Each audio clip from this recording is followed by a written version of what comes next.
saya, NIM 34 2018 001, mahasiswi Universitas Muhammadiyah Palembang.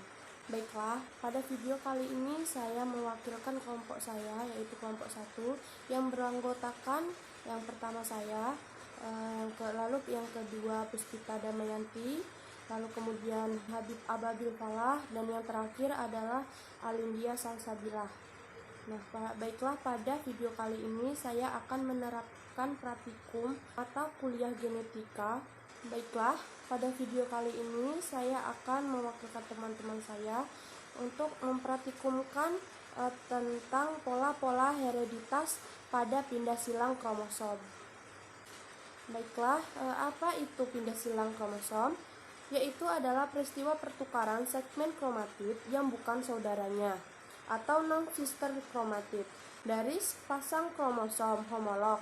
Nah, peristiwa pindah silang terjadi saat pembelahan meiosis 1, yaitu pada saat profase 1 atau awal metafase 1. Pada saat itu, satu buah kromatid akan membelah menjadi 2 atau lebih. Baiklah, pola pindah silang kromosom terbagi menjadi 2 jenis, yaitu tunggal dan ganda. Tujuan dari praktikum ini adalah mempelajari proses terjadinya pindah silang dan mengetahui akibat-akibatnya. Baiklah, untuk mempersingkat waktu, mari kita simak video pembahasan praktikum yang saya buat. Semoga bisa dipahami. Untuk yang pertama yaitu alat tulis, ada spidol dan juga pena. Lalu kemudian ada kertas A4 untuk menjadi alas untuk praktikum. Dan ini ada bahan utama yaitu lilin plastisin. Kemudian kita siapkan lilin, lalu kita bentuk seperti benang atau tali yang memanjang. Dan beginilah bentuknya, dilakukan ke semua lilin yang kita gunakan. Nah, di sini saya menggunakan warna merah, warna kuning, warna biru, dan ada juga yang ungu. Kemudian kertas A4 tadi kita berikan tanda A, B, C serta angka 1, 2, 3, dan 4 untuk menandakan kromosom dan fragmennya. Nah, lalu kemudian lilin yang kita bentuk menjadi benang-benang tersebut untuk dijadikan kromosom, dan lalu lilin yang dibentuk bulat dijadikan sentromer. Baiklah, untuk yang pertama kita akan mempraktekkan pindah silang tunggal pada fragmen B, kromatid 2 dan kromatid 3. Oke, kromatid 2 disilangkan dengan kromatid 3 bawahnya. Nah, pastikan sesuai dengan fragmen B. Dan inilah hasil pindah silang setelah kita paskan yang telah kita silangkan, dan sentromer terbagi menjadi 4 dan berada di setiap kromosomnya. Kemudian pindah silang ganda pada fragmen B dan C pada fragmen 2 dan 3. Oke, kromatid 3 dipindahkan pada kromatid 2. Lalu selanjutnya kemudian juga diteruskan kromatid 2 disilangkan dengan kromatid 3. Nah, sesuai dengan fragmennya B dan C.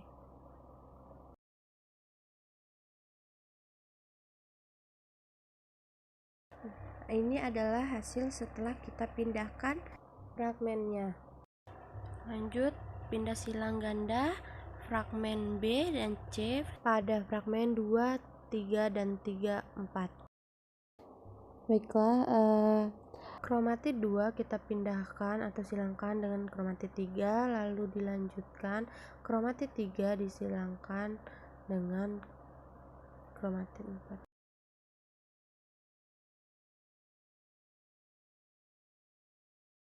Kemudian juga kita siapkan pembelahan sentromernya. Nah, inilah hasilnya, kita sudah pasang sentromernya pada masing-masing kromosom, dan silangnya juga sudah sesuai dengan fragmen-fragmennya. Kemudian yang keempat adalah pindah silang ganda pada fragmen B, kromatid 2, 3, 1, 4. Caranya sama seperti yang sebelumnya, yaitu kromatid 2 disilangkan dengan kromatid 3 pada fragmen B. Nah, dilanjutkan dengan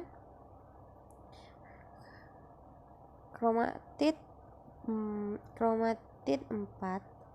disilangkan dengan kromatid 1. Nah, agak susah ya. Jadi anggap saja 4 kita naikkan agar mudah, nanti kita pasangkan. Nah, beginilah bentuknya. Kemudian kita akan inilah hasil silangannya setelah kita pindahkan. Dan yang terakhir adalah pindah silang ganda fragmen B dan C, yang dimana B-nya ada 2, yaitu 1, 3, dan 2, 4, dan yang C adalah 2 dan 3. Untuk yang terakhir ini agak rumit ya guys, jadi kita harus menyilangkan kan, terlalu jauh maka kita potong agar tidak rumit. Untuk caranya masih tetap sama pada tahap praktikum yang pertama hingga yang ketiga tadi.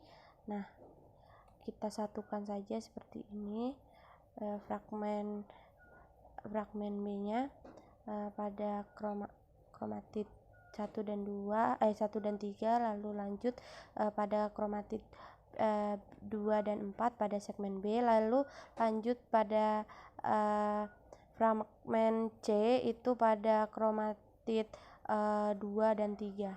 Nah, inilah hasil pindah silang gandanya antara fragmen B dan C pada kromatid 1, 3, 2, 4, dan 2, 3.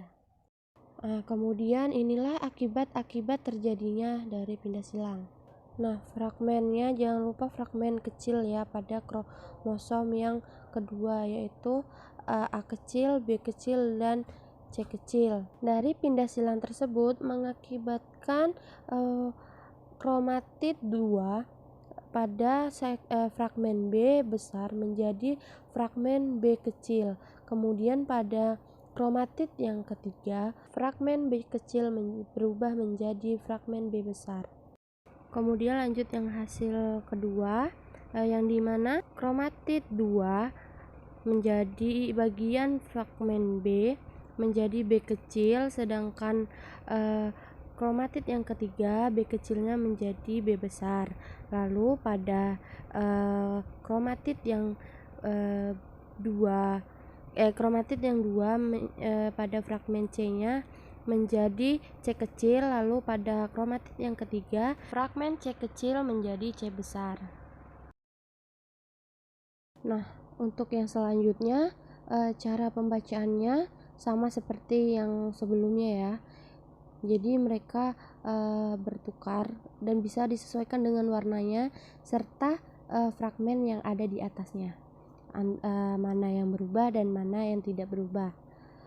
Semoga kalian bisa memahami ya, karena caranya masih tetap sama seperti yang sebelumnya, yang percobaan 1 sama yang percobaan 2 sebelumnya. Nah, untuk yang percobaan yang keempat ini bisa langsung dibaca saja ya dan dipahami, karena sama seperti yang sebelumnya. Tapi untuk uji coba yang kelima nanti agak rumit, jadi saya jelaskan lagi. Semoga bisa dipahami ya guys. Nah, selanjutnya ini adalah hasil coba yang kelima, yang dimana kromatid 1 pada bagian fragmen B menjadi B kecil. Nah, lalu pada bagian kromatid 2 menjadi B kecil pada fragmen B-nya. Lalu pada kromatid 3 pada bagian B-nya, B kecilnya menjadi B besar. Lalu dilanjutkan pada bagian fragmen C-nya pada bagian fragmen C pada kromatid kedua fragmen C-nya menjadi C kecil, sedangkan pada kromatid kromatid 3 C-nya menjadi C besar. Lalu kemudian pada kromatid 4, B-nya menjadi B besar. Baiklah, sekian dari video pembahasan praktikum ke-8 mata kuliah genetika dari saya. Saya ucapkan terima kasih. Wassalamualaikum warahmatullahi wabarakatuh.